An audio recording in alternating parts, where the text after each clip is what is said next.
Assalamualaikum warahmatullahi wabarakatuh. Kembali lagi di YouTube aku. Nah, di video kali ini aku akan membuat video Smart PLS lagi, tutorial Smart PLS, tapi bedanya dari video yang sebelumnya adalah aku menambahkan variabel intervening di video aku kali ini.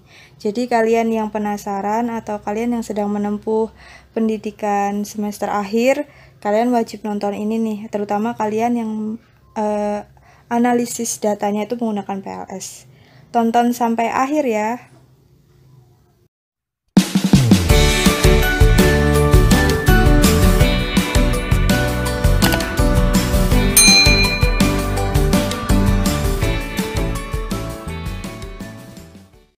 Baik, yang pertama-tama adalah di data sampelku yang akan aku uji adalah pengaruh perencanaan pajak dan ukuran perusahaan terhadap kualitas laba dengan profitabilitas sebagai variabel intervening. Nah, di sini udah ada data-datanya.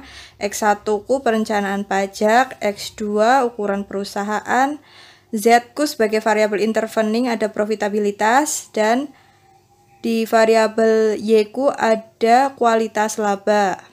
Oke, sebelum masuk di Smart PLS, pastinya kita salin dulu data ini ke file MS Excel yang kosong ya. Lalu nanti kita ubah menjadi format CSV.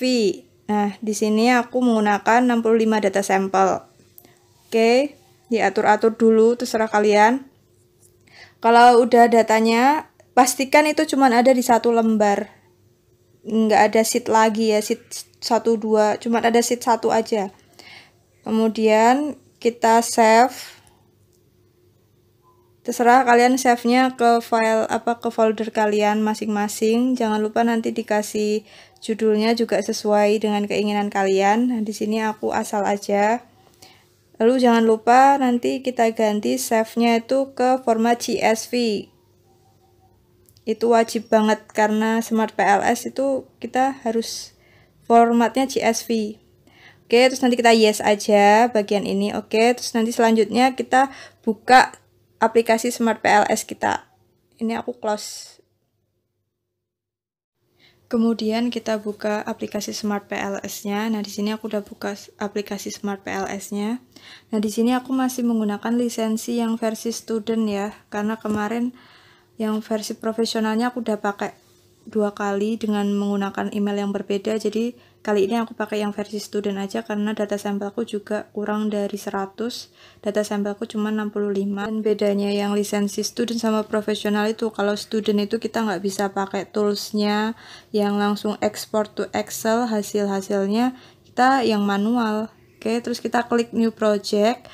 Nah, di bagian new project ini kalian namai dulu untuk nama projectnya apa. Nah, di sini aku tulis pengujian analisis data variabel intervening, lalu di OK. Nah, kalau udah, kita klik ke double klik untuk mengimport data yang udah kita ganti formatnya ke CSV tadi. Klik double ya. Nah, terus kita cari filenya, langsung klik aja filenya. Kita klik. Nah, lalu kita open. Nah, kalian bisa ganti namanya, enggak juga boleh. Kalau udah, tinggal di OK. Oke, hasil yang pertama keluar dari data kita adalah statistik deskriptif. Ini adalah hasil dari statistik deskriptif. Nah, di sini ada dimana menunjukkan X1 kita, X2 kita, Z dan Y variabelnya. Terus sebelah samping kanan itu ada nomor, dia cuma ngurutin aja data yang tadi. Terus di data kita juga yang udah berbentuk CSV tadi nggak ada yang hilang, nggak ada yang missing ya, itu 0 semua kan. Terus ada nilai rata-rata, median, nilai minimal, maksimal, ada standar deviasi, lalu ada excess quarters, lalu ada squareness. Maaf ya suaraku. Nah, ini adalah data hasil statistik deskriptif. Nanti kalian bisa salin manual ya. Salin ke Excel, diketik manual. Nah, lalu kita buat framework-nya. Setelah itu kita buat framework atau lembar kerjanya. Kita klik yang bagian ada birunya itu, di pengujian itu kita klik-klik. Nah, ini ada langsung muncul indikatornya tuh, indikator per indikatornya tuh kita tarik satu persatu ya. Kita buat kertas kerjanya dulu sebelum kita menguji. Nah, ini kita gambar dulu, gambar kerangka pikir kita gitu, atau ya semacam itulah framework kita. Kita sesuaikan dulu, kita rapi-rapikan dulu. Kalian juga bisa ganti nanti nama yang laten variabel satunya apa, laten variabel 2-nya apa. Nah, diatur-atur aja dulu. Nah, di sini aku ganti dulu namanya ke variabel x1 dan x2 kita tadi itu apa aja. Nah, aku ganti ya, aku percepat ya. Ganti dulu. Nah, kalau udah, tahap selanjutnya adalah kita hubungkan per hubungan ya. Perencanaan pajak terhadap profitabilitas. Itu hipotesis pertama kalau di aku ya. Lalu ukuran perusahaan terhadap profitabilitas, kemudian profitabilitas terhadap kualitas laba. Nah, kemudian hipotesis selanjutnya perencanaan pajak terhadap kualitas laba, ukuran perusahaan terhadap kualitas laba. Nah, di sini nanti ini udah menunjukkan adanya pengaruh yang intervening gitu. Nanti kita nggak perlu gambar yang hipotesis 6 dan 7 karena dari gambar ini tuh nanti udah otomatis menunjukkan bahwa ada H6 dan H7 gitu. Dimana perencanaan pajak berpengaruh terhadap kualitas laba melalui profitabilitas, lalu ukuran perusahaan berpengaruh terhadap kualitas laba melalui profitabilitas itu nanti udah otomatis dari sistem Smart PLS-nya sendiri. Karena dari gambar ini udah terlihat hubungannya bahwa ada hubungan intervening. Oke, kalau udah, step selanjutnya adalah calculate. Langsung ke PLS algorithm ya. Seperti biasa, klik. Terus ini udah sesuaiin aja, nggak perlu diotak-atik, langsung ke start calculate. Nah, terus tunggu hasilnya. Nah, kita langsung ditunjukin sama hasil PET koefisiennya nih. Langsung. Tapi di bagian ini tuh yang perlu kita cek adalah di bagian outer loading, outer weight, sama construct reliability and validity dan diskriminan validity. Nah, ini kita cek satu-satu ya. Di outer loadingnya tuh udah sesuai sama ketentuannya gitu. Dimana variabel kita tuh udah valid 1,00 yang diwajibkan.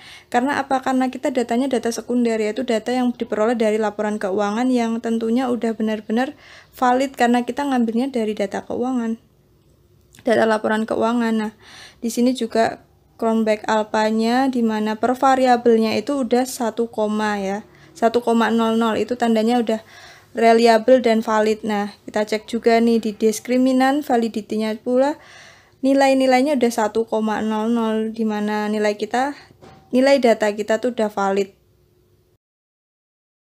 Oke, kita rapi-rapikan dulu. Nah, kita lihat per variabelnya tuh udah 1,00 tuh kita udah valid. Variabel data kita, data sampel kita tuh udah valid. Oke. Kalian bisa salin data ini untuk di bagian bab 4 kalian tuh manual, ketik manual. Jadi kalian nonton ini sambil buka MS Excel dan ketik manual, soalnya kita versi student itu kita keterbatasannya nggak bisa export to Excel ataupun menggunakan copy to keyboard. Oke, terus selanjutnya kita buka outer loading, constructs. Jadi ini yang akan kita masukkan ke bagian bab 4. Nah, selanjutnya apa sih yang kita buka selain diskriminan validity? Yaitu kita buka R-square-nya. Nah, di bagian R-square ini kita akan mengetahui seberapa berpengaruhnya variabel X terhadap Y dan Z.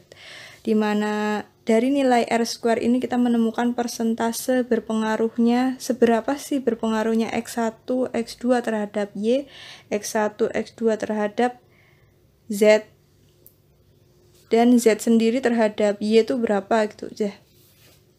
Di hasil ini menunjukkan bahwa kualitas laba memiliki nilai 0,636, yaitu menandakan bahwa X1, X2, dan Z itu mampu berpengaruh terhadap kualitas laba itu hanya sebesar 63% aja, kalau enggak 64% aja gitu. Sisanya dipengaruhi oleh variabel lain tuh sebesar 37% yang tidak kita uji.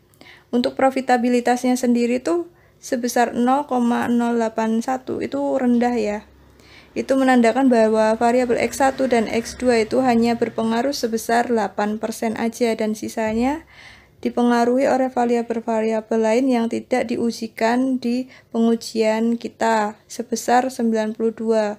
Jadi untuk yang kualitas laba itu dia memiliki pengaruh yang kuat, sedangkan untuk profitabilitas itu memiliki pengaruh yang kecil atau rendah gitu. Nah, jangan lupa juga untuk gambar ini framework disimpan ya, karena ini juga bisa dimasukkan untuk di bagian bab 4, bagaimana gambar hasil dari algoritma PLS. Nah, kalian boleh simpan dulu, save. Caranya di file, terus nanti diklik di bagian import to gambar image, import to image, atau export to image. Salah, kalau aku salah kata ya. Terus ini kan udah, ini kita simpan. Nah, ini menunjukkan tadi R-square-nya itu, pengaruh seberapa besarnya. Nah, kemudian setelah itu kita pengujian bootstrapping. Nah, calculate, kita klik calculate, kemudian pilih bootstrapping.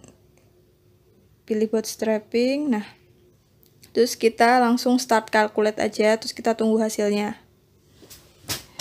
Nah, hasil yang muncul adalah PET coefficient. Ini adalah hasil dari uji hipotesis yang kita butuhkan. Nah, di sini terdapat nilai original sampel, sampel mean, standar deviasi, serta ada tes statistik dan p-value. Oke. Di Smart PLS sendiri itu kita bisa menggunakan ketentuan di mana sebuah pengaruh dikatakan signifikan apabila p-value-nya kurang dari 0,05, atau kalian juga bisa menggunakan nilai T statistiknya, di mana sebuah pengaruh itu dikatakan signifikan apabila nilai T statistiknya itu lebih dari 1,96. Nah, ini tergantung kalian nih mau memilih menggunakan p-value atau menggunakan T statistik, atau kedua-duanya dipakai juga nggak apa-apa. Dari Smart PLS sendiri itu kita udah diuntungkan dengan mereka tuh memberikan kita jawaban gitu, bahwa yang berwarna hijau itu udah pasti berpengaruh, sedangkan yang berwarna merah itu tidak berpengaruh. Nah, baik. Nah, di sini dilihat dari p-value-nya itu ada 2 ya, yang mereka menunjukkan bahwa signifikan atau nilainya kurang dari 0,05. Nah, di situ ada perencanaan pajak dan kualitas laba. Ini H4 ya, H4. Nah, jadi otomatis pengaruh perencanaan pajak memiliki pengaruh yang signifikan karena nilai p-value-nya kurang dari 0,05, dan apabila dilihat dari nilai tes statistiknya juga udah lebih dari 1,96, jadi hipotesis keempat di mana perencanaan pajak berpengaruh positif terhadap kualitas laba itu diterima. Kenapa diterima? Karena nilai p-value-nya itu udah signifikan dan nilai tes statistiknya juga signifikan. Jika dilihat dari nilai p-value-nya hasilnya itu kurang dari 0,05 ya, itu kan hasilnya 0,046 ya. Nah, untuk tes statistiknya pun juga udah menunjukkan bahwa dia tuh udah di atas 1,96, dimana itu ketentuan dimana dapat dikatakan signifikan gitu. Nah, selanjutnya apa sih yang kita lihat setelah kita lihat nilainya itu signifikan apa enggak, berpengaruh apa enggak? Nah, lalu kita lihat nih di nilai original sampelnya itu menunjukkan arah positif atau negatif. Nah, di sini perencanaan pajak dan kualitas laba untuk nilai original sampelnya sendiri itu positif. Jadi apabila di hipotesis kita mengatakan bahwa pengaruh perencanaan pajak berpengaruh positif terhadap kualitas laba, itu berarti hasilnya sesuai dengan hasil Smart PLS diterima. Oke. Kemudian ada bagian profitabilitas terhadap kualitas laba, di mana ini adalah H3. Dilihat dari nilai P value-nya sendiri tuh kurang dari 0,05 ya, karena nilainya 0,00 tuh. Nah, itu pasti fix udah signifikan atau berpengaruh. Kemudian kita lihat original sampelnya, itu juga positif. 0,6 berapa itu. Nah, jadi kan kalaupun dilihat dari nilai tes statistiknya juga itu udah udah lebih dari 1,96, karena nilai tes statistiknya itu diketahui bahwa hasilnya adalah 4,622. Nah, jadi hasil tersebut menunjukkan bahwa profitabilitas berpengaruh positif terhadap kualitas laba itu diterima. Nah, selanjutnya untuk nilai yang P value-nya lebih dari 0,05 dan nilai tes statistiknya kurang dari 1,96 itu dipastikan bahwa mereka tidak memiliki pengaruh atau tidak signifikan ya. Jadi mereka otomatis udah nggak ada pengaruhnya dan kita nggak perlu lihat lagi di nilai original sampelnya karena udah fix pasti udah nggak berpengaruh. Nah, jadi untuk hasil ini kalian bisa salin ya, salin manual lagi, nggak bisa menggunakan tools export to Excel dan copy to keyboard di Excel format tuh kalian nggak bisa, jadi kalian perlu membuka MS Excel-nya. Nah, kemudian kita buka specific indirect effect. Nah, di bagian ini kita akan melihat apakah variabel Z itu mampu memediasi atau variabel Z itu bisa nggak sih dapat menjadi variabel intervening, bisa nggak sih variabel profitabilitas itu memediasi pengaruh antara perencanaan pajak, ukuran perusahaan terhadap kualitas laba. Nah, di hasil ini ditemukan bahwa P value-nya itu lebih dari 0,05 dan tes statistiknya pun kurang dari yang ditentukan 1,96. Otomatis hasil dari pengujian ini dikatakan bahwa profitabilitas itu tidak mampu memediasi pengaruh perencanaan pajak dan ukuran perusahaan terhadap kualitas laba. Jadi di hasil ini tuh tidak ada hasil bahwa profitabilitas mampu menjadi variabel intervening yang dapat mempengaruhi perencanaan pajak serta ukuran perusahaan terhadap kualitas laba. Nah, gitu. Kecuali nanti hasilnya jadi positif ya, kecuali nanti hasilnya jadi signifikan, itu nanti kita perlu lihat juga nilai original sampelnya dan kita bandingkan pada nilai yang sebelumnya. Sekali lagi untuk hasil ini kalian bisa salin manual ke MS Excel atau langsung kalian salin ke bagian skripsi kalian di MS Word kalian di bab 4 ya. Nah, di sini juga kalian harus sesuaikan ya sama isi bab 3 kalian, apa aja sih yang diperlukan dari pengujian Smart PLS ini, pengujian analisis ini. Apakah hanya hasil uji hipotesisnya yang ada di PET koefisien atau apa aja yang kalian butuhkan, misalnya ada diagram juga. Nah, jangan lupa gambar ini juga kalian simpen ya. Ini adalah hasil dari pengujian bootstrapping. Sama file, klik file, terus kita ekspor gambar. Nah, kalian bisa namain. Nah, ini bisa dimasukkan di bagian bab 4 kalian ya, sebagai tambahan hasil dari analisis. Oke, kemudian di save. Nah, aku ada info sedikit nih sebelum menutup videoku ini. Ketika kalian menginginkan versi Smart PLS yang pengen nih, yang versi profesional, karena dataku lebih dari 100, tapi yang akun kemarin itu udah lebih masanya 30 hari gitu. Nah, kalian tuh bisa akalin, jadi kalian buat akun email lagi untuk mendaftarkan yang di Smart PLS untuk ambil yang versi profesional. Itu nanti kalian bisa, tapi kalian harus menyediakan email ya. Email lagi yang baru, soalnya aku udah pernah nyoba, jadi aku udah 2 kali pakai yang versi profesional. Tapi menggunakan akun yang berbeda, akun email yang berbeda gitu, karena mau nggak mau karena data sampel aku lebih dari 100. Oke, cukup sekian video kali ini, semoga bermanfaat ya. Yang suka jangan lupa like, komen, dan subscribe, karena subscribe itu gratis. Terima kasih.